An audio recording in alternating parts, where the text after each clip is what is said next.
Hey everyone, welcome to, I don't know what I'm going to call this. It is the Rhett Smith Podcast, episode 140, but lots of things have changed, lots of new things are underway. It's been, oh man, I'll talk about it in a minute, but it's probably been about a year and a half since I last recorded a podcast, and have some new ideas, some new names for this podcast, but essentially, I am, with this episode, restarting my podcast. I thought about, just starting from episode 0 and creating something entirely new. But I've learned a lot along the way in the last episodes, and part of that history is just looking at my own growth, seeing the things I've done well, seeing the things I've not done well, and putting that all together and moving in a new direction, but not abandoning everything, right? And so this podcast here, episode 140, is going to pivot, head in some new and I hope exciting and helpful directions for you and also for me. One of the ways that I learn the best is to teach and to communicate the things that I'm thinking about, the things that I'm reading, the things that I practice. Not only in my own life, but in my office here, it's my therapy office, things I practice with my clients over there on the couch, in the chair. And so I'm excited to get this going. I, in March of 2015, decided to launch my podcast. And podcasts at that time were fairly new. There weren't a lot as there are now. I mean, there were a lot, but they're not. Now everyone's got a podcast, right? And that first year, I have recorded about 57 episodes, and then kind of dragged on until my last episode, which I recorded last year in July of 2022. And, I kind of came to this place where it's like, I think I've said everything I need to say at this point. I don't know if there's any other helpful information that I can communicate to you that you might be interested in. So I put a pause on it. I was also entering a season of just my own growth and diving into my own work, trying to, dig deep and to understand things that were going on in my life, and to read and to think deeply and to have conversations. And so it's been a long year and a half since I recorded my last podcast, and I'm excited to get this going. I have some notes in front of me. I was thinking about just in this last year, a lot of things that have happened, and I'm going to kind of just share some of them with you in order to help you understand maybe some of the context of why I'm heading in this direction, to kind of lay the foundation. But one of the things I did is I entered the regeneration 12-step program, which many of you might know. It's a spiritually based, I should say, kind of faith-based 12-step recovery group. There are a lot of things going on in my own life. It's also a program that I've been recommending to clients for the last 10 plus years. So I thought it's time to go. I need a community of people around me to promote healing and to be in community with. And that alone, some interesting things have come out of that I'm going to be teaching on soon and speaking publicly about in terms of the role of community in healing and what that looks like. So I spent 48 weeks in Regen. It was a beautiful journey, very, very hard journey, but just thankful for my leaders, thankful for my mentor, thankful for the people that stepped into my life and the life of my family and my wife and my kids and walked me through those 48 weeks. And I graduated back in October. Shared my testimony publicly in my Regen group, and I've also shared a couple other times in some other Regen groups, including my home church. Was able to share that this last year, and so it's been a great process. Something else I did is I got back into my own personal therapy. I've always believed that if you're a therapist, you should be in therapy. You don't have to be going every week or all the time. Maybe you go in seasons, but you should know what it's like not only to sit on the other side of a counselor and therapist, but you need to be able to do your own work. If you don't do your own work, it gets in the way on occasion, or it could get in the way of your work with the people that you're trying to help. I learned that early on from my own therapist, from my mentors. I'm thankful that I went to Fuller Theological Seminary in Pasadena for my Master of Science in Marriage Family Therapy program, and they promoted personal counseling, and basically state of California in essence too said, for every 100 hours of therapy you go, you can triple your hours towards state licensure. So by the time that I graduated my MFT program, I had 100 hours of therapy in those 2 years, and 300 hours towards my licensure. So I dove back into my own therapy, and I've been back in therapy regularly for about a year with a really gifted therapist.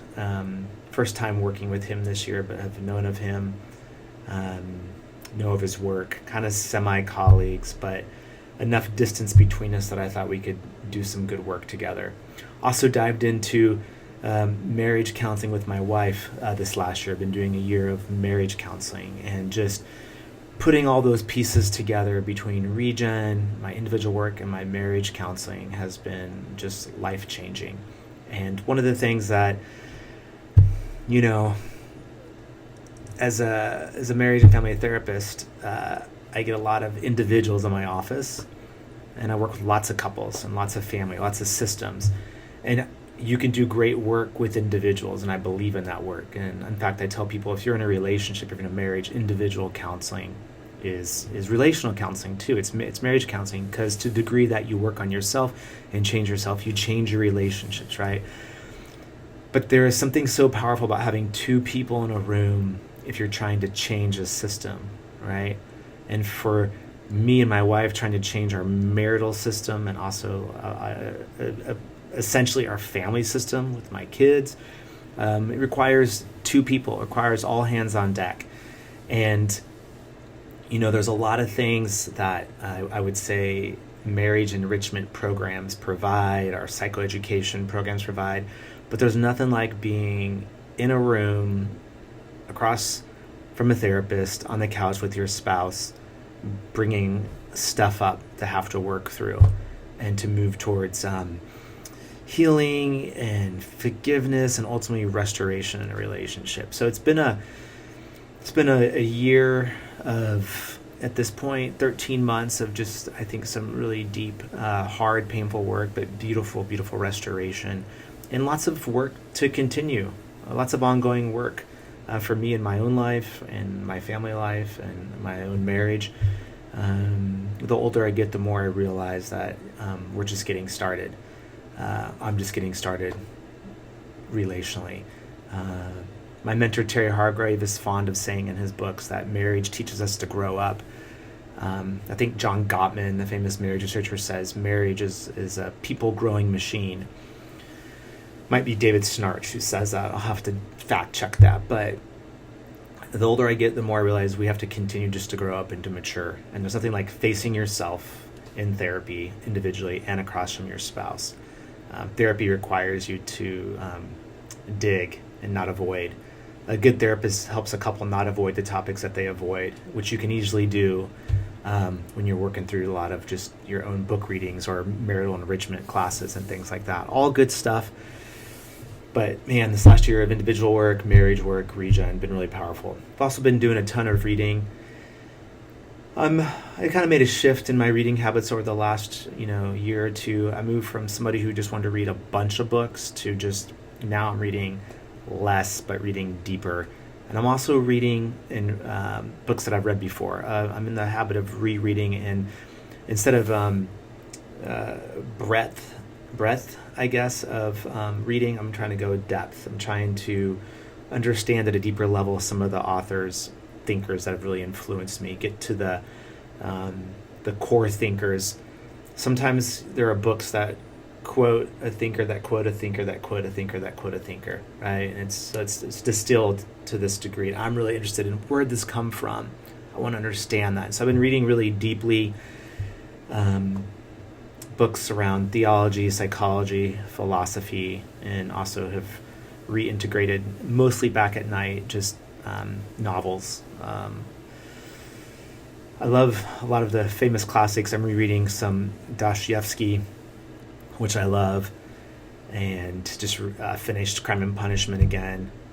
Reread for the 10th time Susan Howich's Starbridge series. So reading has been really important, bouncing off ideas off these people. I've recalibrated my self-care. I've realized through my own regeneration journey and therapy that a lot of things that I did that looked like self-care, and I think that people praised me about and said he's taking care of himself, were actually coping behaviors for me to avoid. One of the big ones was running. I was running more and more and more. In fact, last August 2022, right beginning of September, is when I was running in Europe, the UTMB, Ultra Mont Blanc, the 106 miles through the Alps, and I had to DNF, did not finish at mile 20. Probably had COVID. I was in the medical tent, and though I had missed actually the cutoff by a few seconds at the mile 20 marker, they at the tent cut my bib off and said, "You're done for the race. You can't go back in because of your lungs and health." And but I was already done. I wasn't going to make it anyways. But that was the culmination, really, of my life falling apart. Things I had coped with pain in my life and negative feelings and channeled that into running. And my running became not so healthy anymore, but became unhealthy to degrees. And so I've had to recalibrate my relationship to running this last year. I enjoy running. I've enjoyed it since I was a kid. Fond of Chariots of Fire. And when the missionary Eric Liddell says, I love to run and God made me fast, and when I run, I feel God's pleasure. I'm not fast, but I definitely feel God's pleasure when I run. So I've recalibrated that and my relationship to strength training and just my emotional self-care piece and spiritual self-care and physical and mental. I've recalibrated all those things and tried to really come at it in light of my own work this last year and my own recovery, working on things. I think made a commitment to myself, and then I told a lot of people over this last year that I just really want to reinvest and dive deeply into my therapy work. I have a lot of interest. I do a lot of things besides therapy. I think that keeps me fresh and engaged. But I think what I came to the conclusion of this last year is that if all that I do, and this is not a minimizing statement, this is more realization. If all that I do is really great therapy work on this little corner of 121 and Legacy where God has me planted in this office, that is enough. Because I've spent most of my life striving and most of my life trying to accomplish and achieve. And I realized after this last year plus of diving deep and hard work that this is enough. And I want to be the best therapist I can be. I want to be the best mediator of healing, of God's healing in people's lives. I want God to use me greatly for that. And I want to, again, be the best therapist I can be. So I've reinvested, I think, in my therapy work in a new way, which I haven't done in a while. And that's really exciting. So that's brought up a lot of new things for me. And I've recalibrated, I've pivoted my executive coaching piece in some new ways. And I've been working with some new clients and really focusing on, I think, what I'm good at versus what I was necessarily trained in, the model that I was trained in. And really working with leaders from a coaching perspective around mental health and stuff that I might do in a therapeutic setting. But different settings, different things. And so I'm excited about that. I'm excited about writing again. I've been doing some writing over this last year. I've outlined a new book. I've written some chapters, kind of just set some stuff aside, rethinking some things. I've talked to some friends of mine who are authors and just trying to get some ideas and bounce some things off of them. So I'm excited about that, and I hope that, I don't know. It's hard to. I don't want to say stuff out loud because I don't know if it will happen or not. But I have the hopes that this book that I'm working on will come to light at some point, will be published in some form or manner, and we'll see. I'm excited this last year about teaching again. I have been sharing my testimony several times this last year about my own recovery and the journey that I've been on. I've also been in some teaching situations, been working with some marriage leaders. We'll also be doing some anxiety type workshops and some other stuff as well that's on the horizons for 2024. So that's got me excited, got me just thinking about some new things that I hadn't thought about in a while, and having to kind of think through some new material and reimagine some old material, have some new insight on some things I've been working on for a long time. So that's been great. The other piece that's been really significant for me is I've realized at a profound level, not just an intellectual level, the role of community in my own health and recovery and mental health. I will talk about this on another podcast at some point, go into more depths about my journey, but I think most of my life I've known intellectually that I'm loved and that I'm accepted and valued and wanted, that I'm enough, but I don't know if I've believed that here in my heart, right? As one of my mentors says, it takes a long time sometimes to make that journey from your head to your heart, and it's taken me a lifetime. But this last year, I've experienced in community God's love for me through God's people in a profound way. And I have never felt more loved, accepted, valued, wanted.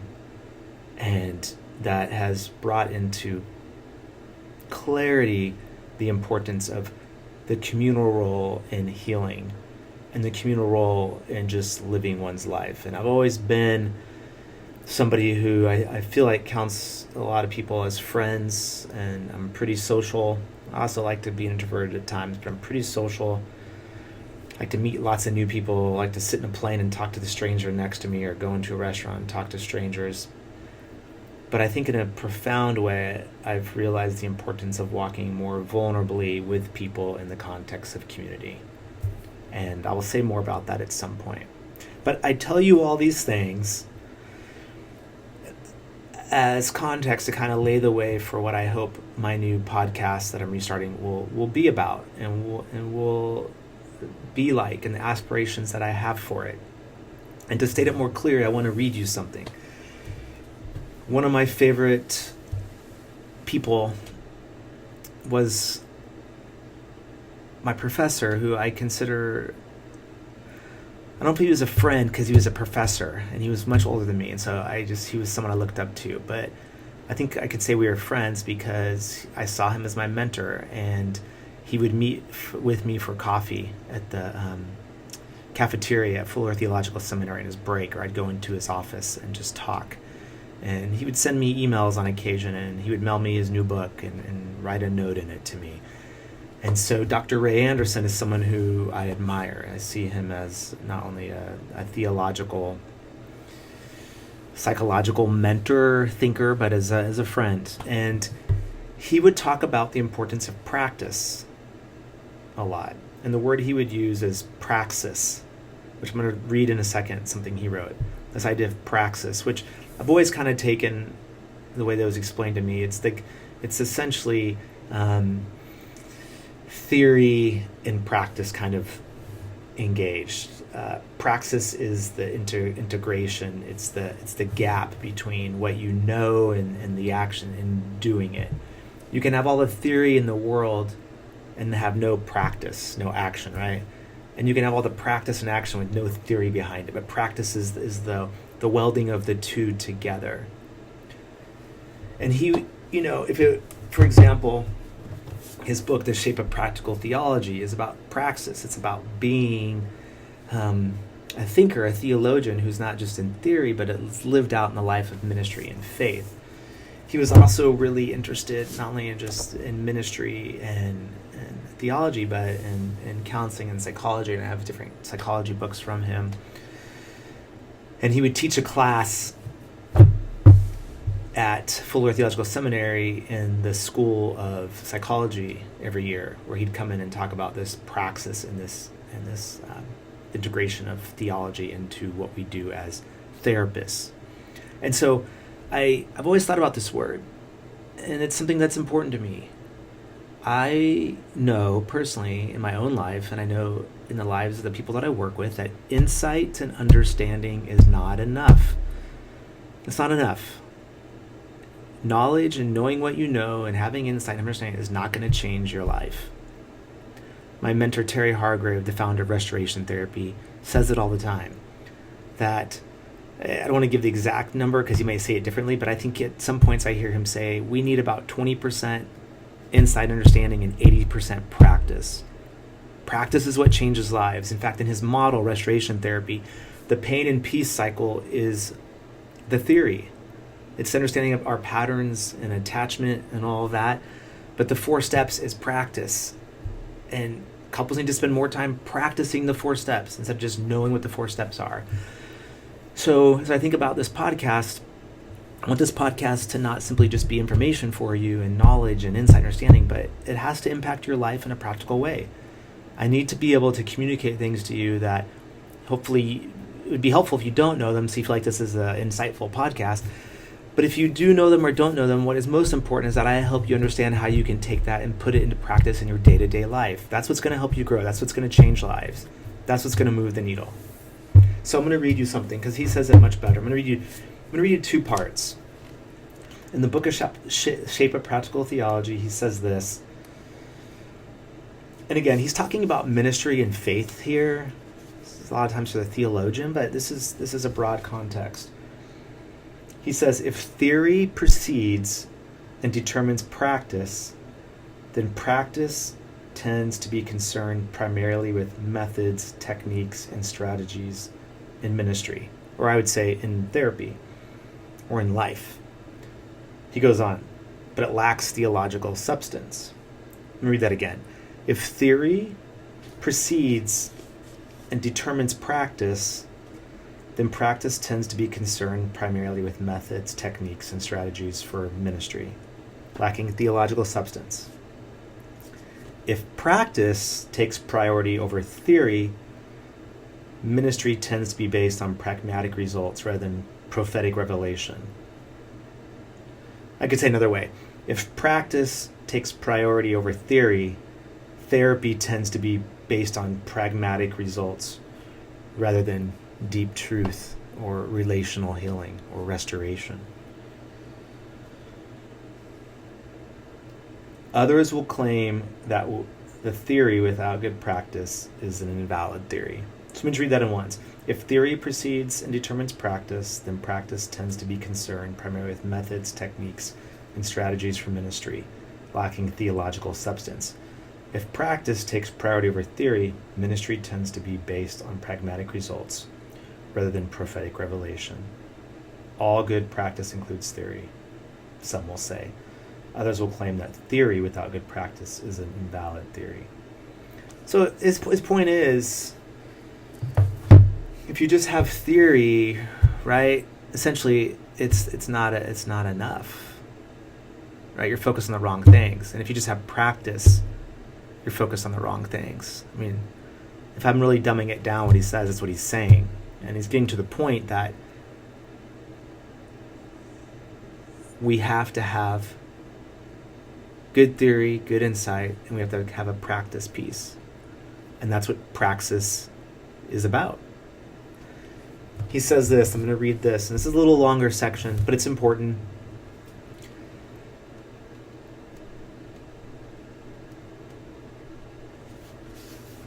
And he would talk about Aristotle, and Aristotle had 2 different words essentially for practice. One is poiesis and then praxis. And so let me read this long section just to kind of make a point, and I'll move on from there. He says, Aristotle once described 2 quite different ways of viewing an action. The first kind of action is called poiesis. This word denotes an action which produces a result, like a carpenter constructing a cabinet or a contractor building a house. The end product completes the action regardless of what the future use may be of the product. This future use or purpose, what Aristotle called a telos, does not enter into the process of making something. So poiesis is essentially, it's producing something without really caring what the end result is, how it's used or how it's not used. It's just the production itself. He gives an example. For example, a builder might be asked to build a house in accordance with a specific design and blueprint. When the house is finished, the contractor is paid in full. If the building has been constructed according to the design, if after several years persons living in the house commit illegal or immoral acts, the builder of the house cannot be held liable for these actions. In other words, the ultimate use of the house or its telos was not part of the builder's responsibility. This is what Aristotle meant by poiesis. So at the end of the day, I kind of think about it with us, like if you and I, let's use therapy example. If we go to therapy and we just try some new techniques and we try to produce things without thinking about the end results and if they matter or not, right? That's poiesis. If another way I might think of it is if I'm working with someone and I give them a bunch of things to practice and to do for their life, but I don't think about the end results in terms of who they are becoming or how that will impact their relationship, right? Then it is in some ways poiesis. But he says there is another kind of action, which Aristotle called praxis. While this includes some elements of poiesis, it goes beyond merely producing a product according to a design. With praxis, the telos, or the ultimate purpose and value of an action, becomes part of the action. While design serves to orient the action toward its goal, the ultimate purpose, or telos, informs the action so as to correct the design, if necessary, in order to realize the ultimate purpose. A person involved in praxis, therefore, is not only accountable to implement the design with skill, but to discover the telos through discernment. So praxis is about building things, producing things with the end result in mind. It's concerned about the integrity of what something is becoming, right? That the theory, insight that we have and how we put it into action has a concern for what it is producing. Right? That's praxis in a sense. People might explain it a little bit differently, but that's what I'm hearing. That's what I understand. I'm going to read a little more. Didn't know you'd have reading time on this podcast, did you? In figure one, sorry, I'm going to skip the next sentence. Okay. The one who performs praxis must have discernment of the ultimate purpose or goal, which is becoming evident through the actions. It is also the case that only in the process of the action are certain truths concerning the final purpose and goal discovered. The action itself can reveal these truths. This is what makes praxis quite different from practice as the application of truth through a skill or technique. In the process of becoming a person, practice does not always make perfect. It is a process through which one discovers and achieves personhood as a praxis through which the ultimate goal is realized as much through transformation as through formation. So I think about that a lot. Like sometimes we take all this insight and understanding and we try to put this into practice and we don't even know really what we're becoming or what's being formed or transformed until we're in the actual act of it, right? And it's through the actual practice of something that we start to discern more and more clearly who we are, who we're becoming, what directions we should go, what directions we should not go, right? When I'm working with a couple, they can have all the insight and understanding. They can have their pain and peace cycle hammered down, but it's of no use until they're actually engaged in the practice of walking through their 4 steps, that eventually what emerges, right, is a different type of relationship. One with more ultimate concerns abounding about what it means to become an us, a we, to be to be you and I in relationship. Let me read that sentence again. In the process of becoming a person, practice does not always make perfect. It is a process through which one discovers and achieves personhood as a praxis through which ultimate goal is realized as much as through transformation as through formation.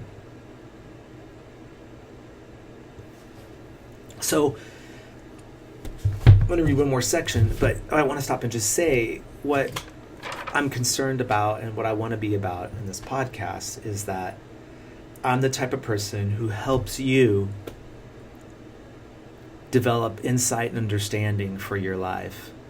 Some of it you already have when you listen to this. Some of it you may be new to you. But we take that insight understanding and we talk about ways to put that into practice, right? But not just practice for practice sake. Not simply, as he says, for formation, right?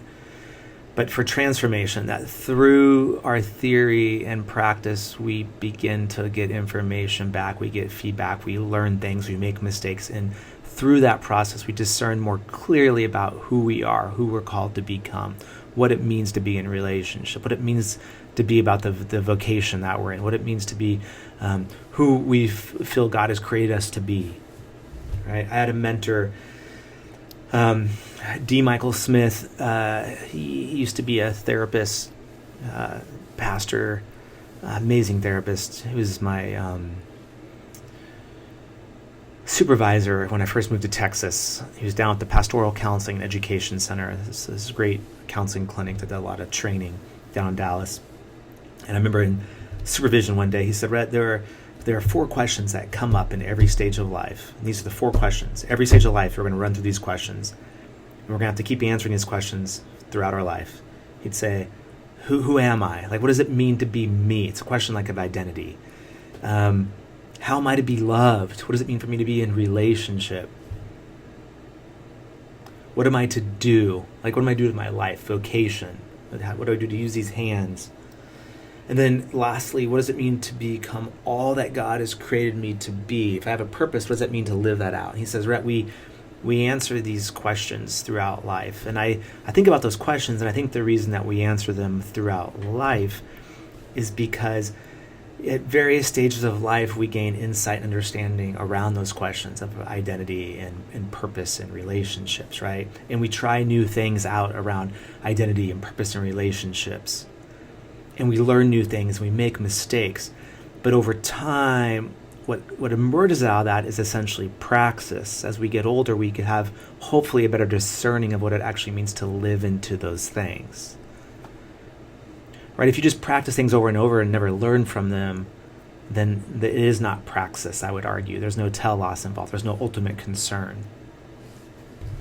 And so I want to be about, I think we want to be about people who take insight and understanding, we put it into practice, but in a way that develops us as humans to become all that we're created to be. And essentially that is praxis because it has ultimate concerns in mind. What we are building matters. What we create matters. How we go about doing it matters.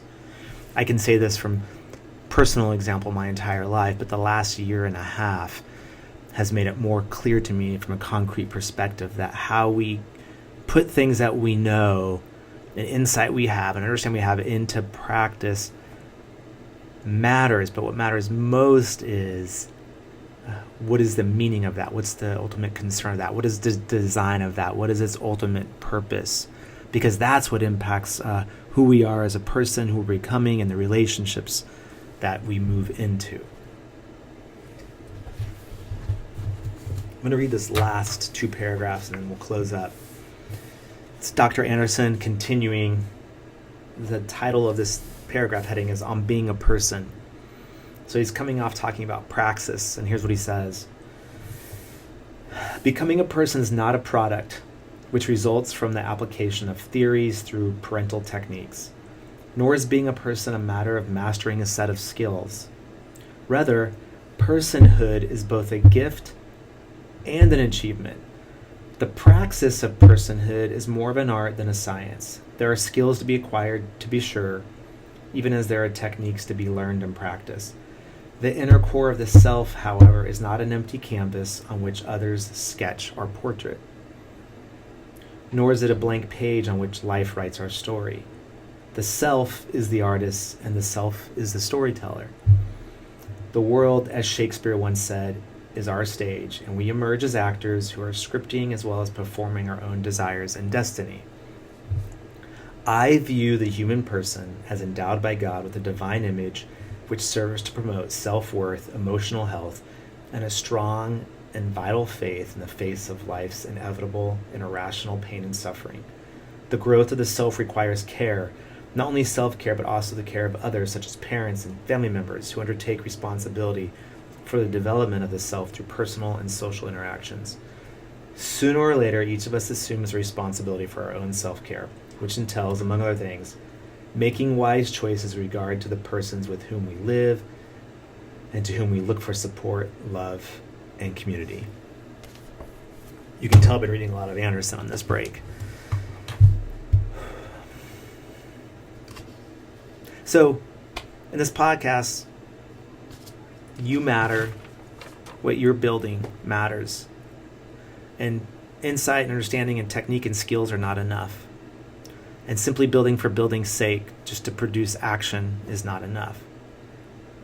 But what matters is that we take what we know and the things that we are building are connected, that they have a sense of integrity and a sense of purpose beyond just what we're creating. And that matters for our life, and it matters for the relationships that we're in. It matters for the generations that follow after us. I mean, as someone who does family of origin work with people, what we construct matters in terms of what we offer and leave people behind, right? So I want to focus on these things in this podcast because I know personally this from my own journey, and I know that what we build in the end matters, and how we become matters. And so I'm interested in helping you do that, and helping you, interested you in going on this journey.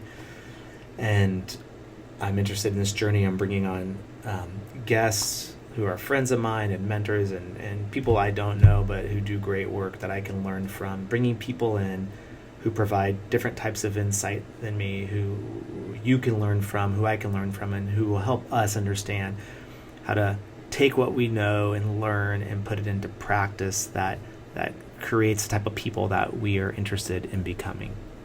So that's what I'm hoping. That's what I want this new podcast and launch to be about. I may call it the Praxis Podcast. I noticed there's a podcast out there that has this very similar title, the Praxis Podcast. They do different work and they haven't posted in a while, so I don't even know if it's active. But it's something along that line of the Praxis Podcast, bridging the gap between theory and action, something like that. We're going to play around with it. I'm not set. One of the things on this journey that's important to me and that I've learned in therapy and group work this last year and a half, more concretely than ever, is that when I am in my pain, the way that I've coped my entire life is to perform and achieve. And part of that is becoming a perfectionist. And part of that, lives in fear of making mistakes. But on this new journey, I'm practicing on tossing that in the wind. I'm practicing living with imperfection. And I'm practicing with not having a perfect podcast. And we're going to be in the ebb and flow, and we're going to try some new things out. But I think, generally speaking, top down, I am interested in something of taking insight and understanding, because I love to learn, and taking practice and putting those two together, and in the mishmash of all that, helping us discern what it means to live out who we're called to be. That's it in a nutshell. So I hope you join me on this podcast journey. Hope you enjoy it. Hope you learn a lot. If you have any guests, any people that you think would be valuable for us to learn from, let me know, or hook me up with a name and somebody that I can contact, or they could reach out to me, and this should be a fun time together. All right. That's it for today. Episode 140, but a new type of podcast we're doing. Take care.